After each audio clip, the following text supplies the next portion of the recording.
Well, let's take a couple questions here, and it's the first one is, Rich, this issue becomes even more challenging with volunteers who are immigrants. How would you handle that? Oh, that's good. That's a good. I get asked that question increasingly, as you might expect, and the answer is this: just because somebody's new to this country doesn't mean happy days are here again. We don't have to do anything with regard to vetting this person's fitness and suitability to work in our church. Well, what do you do? You know, you can't do a criminal records check in America, but the fact is there are a number of organizations that permit you to do criminal records checks overseas. One of them is LexisNexis, which is the successor to Volunteer Select. Volunteer Select, right. And they do, on their website, you can see they have dozens and dozens of countries where you can do criminal records checks. Now, they're a little more expensive than US based. I'd say they run from $50 to $100, but you're not going to have that many people that are going to have to have these checks. That's number one. Number two is getting a reference from the home country of this individual.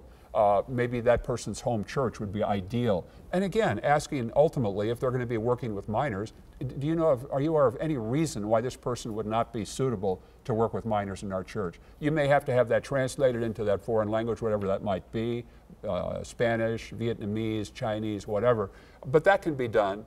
And those are just some additional steps that can be taken. But the bottom line is this: you need to do something. There was a case recently, Jerry, $7 million settlement in a case involving an 81-year-old immigrant from a Central American country. And he had only been in the United States a year. He was working in a Head Start program, molests 4 children.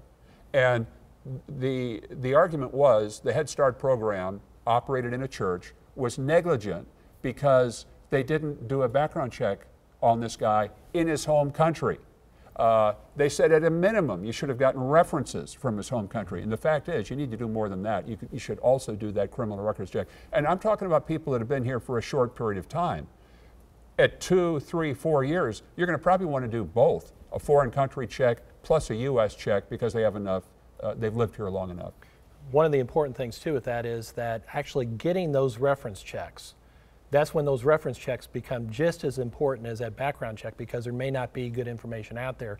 But you may actually, instead of getting 2 references, get 4 references.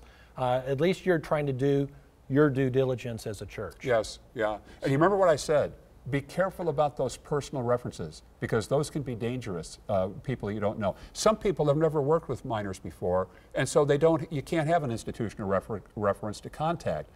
But in that case, you're left with personal references. And in that limited case, I recommend you limit the references to members of your church.